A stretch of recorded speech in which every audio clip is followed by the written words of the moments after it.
So today, as a change of pace, I thought I would showcase a portion of Operation Chunky Monkey, my efforts to grind the P-47N. I purchased it today. I've played 3 matches. This is the third of those matches. I wanted to show the results screen because the replay doesn't count my frags correctly, and just to show what was on the plane when I played the match. Most of the performance upgrades, but not all of them. And as I have said several times, it's better to be lucky than good. And this is a match where, for a change, things go right.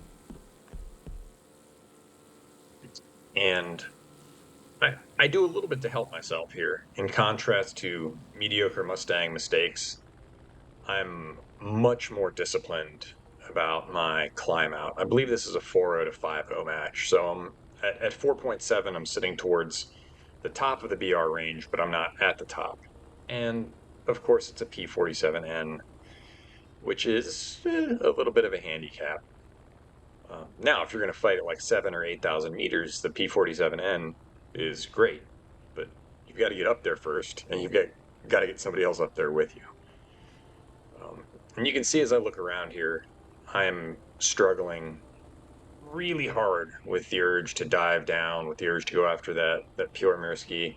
But I decided to stay the course because this Yak 3 is high. He's been high all match, and I want him gone before I make my way down, because a Yak 3 by a competent pilot above me will absolutely wax me.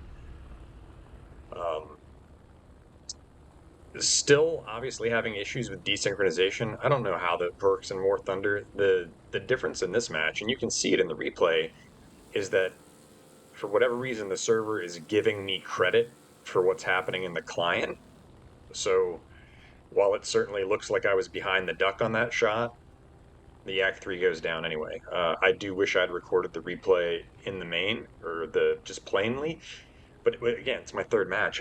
It's the problem with being lucky, is you never know when you're going to play a good one, right? But the mistake on the Act Three's part there, to the extent that you can call it a mistake, is he did not contest that head on at all, which allowed me to take advantage of the 4,000 rounds that this plane has to carry off the runway. I don't have the gun mod, so to the extent that you're just absolutely throwing a huge amount of lead out there, if anything, maybe that's actually helping me out here, since I've got quite a wide cone of fire. And the 50 cals are reliable enough that even without the gun upgrade, they're not prone to jamming at this level.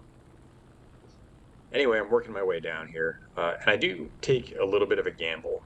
That I-225 has broken off. It looks like maybe he's headed RTB, and I'm going to count on that being the case, and I'm going to see if I can't help my teammate here with this P-63. The control stiffening, or the compression, actually surprised me a little bit. This is full elevator deflection right here. I am pulling as hard as I can coming out of that dive, and that is all I had.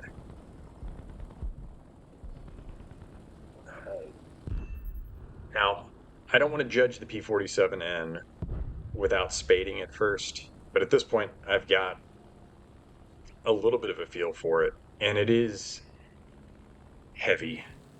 It flies heavy, it feels heavy. It suffers for having to carry. I think I'm down to only 50 minutes of fuel based on the burn rate. Oh, I love this, by the way. This bomber comes in hot. And it was the engine sound that tipped me. I completely lost track of him. This crew is like level 33 or something. You might have noticed the spotting is not great, but this guy sends it. So huge props, mad respect for this bomber. Not messing around.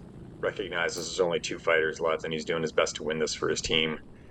I don't fly a lot of bombers, but it does seem like when you're maneuvering, the shooting is a little more challenging. And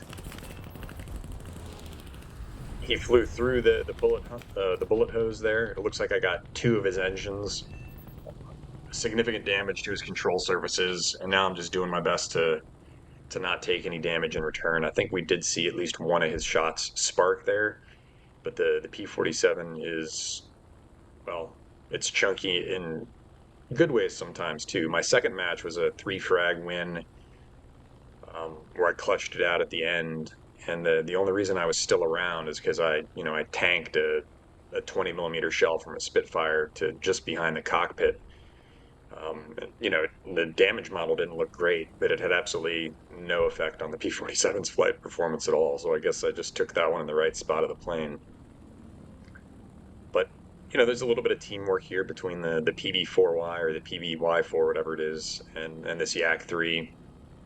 The Yak 3 is at least aware enough to realize he's at an energy disadvantage here, but if he can bait me into the bomber, it's not just a one-on-one. And I pull off. Spoiler, I'm not going to pursue this attack into a high probability firing solution for that bomber. I can hear him firing. The Yak makes a turn towards him, and I'm just, nope. I'm going to nope right out of there. And even with my limited crew, we've now spotted everybody on their team that is still flying, including the 225, which he's got a monster engine, and he is coming straight for me. But thankfully, even though I've got very limited web, which is the biggest problem with the November and Mike models of the P-47, is they really rely on the weapon. They don't have much of it. But I'm actually able to hit both of them in this pass, and the Yak 3 there, I could barely pull the lead for that, but I just hose him down. And even with 400 meters convergence, I'm just, maybe it's the accuracy of the later model guns, but that's a triple kill, right? So the I-225 couldn't pull out of that dive with the damage he had to his airframe. The bomber finally goes down, and the Yak 3 goes down. And just the ability to throw a wall of lead at the enemies really enabled me to get some pretty solid damage on both of those fighters. And at this point, I'm wondering if I actually saw what I thought I saw. I could have sworn it was a PE8, but I actually checked the scoreboard, and I was like, this guy's got 2 or 3 frags, and it made me think, hold on, could that be a PE8 that did that, or is there a fighter that I missed? And finally, I'm about convinced it had to be the PE8.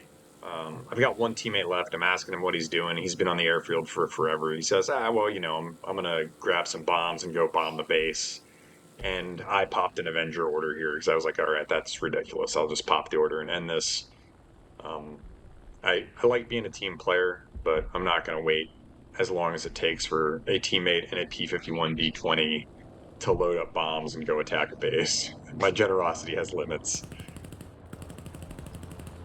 And I mentioned this guy had 2 or 3 frags already. I guess I just wasn't in the right firing envelope for him there, but watching the 50 cals do work, I think that was all of the engines, both of the wings, and yeah, so there it is. I won't call it a carry because my team put in work, but that's a 6-kill clutch in my 3rd match in the Chunky Monkey.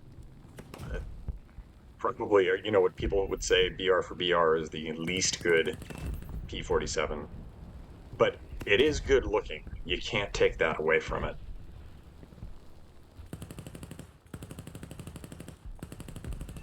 So hopefully you enjoyed that, and happy flying.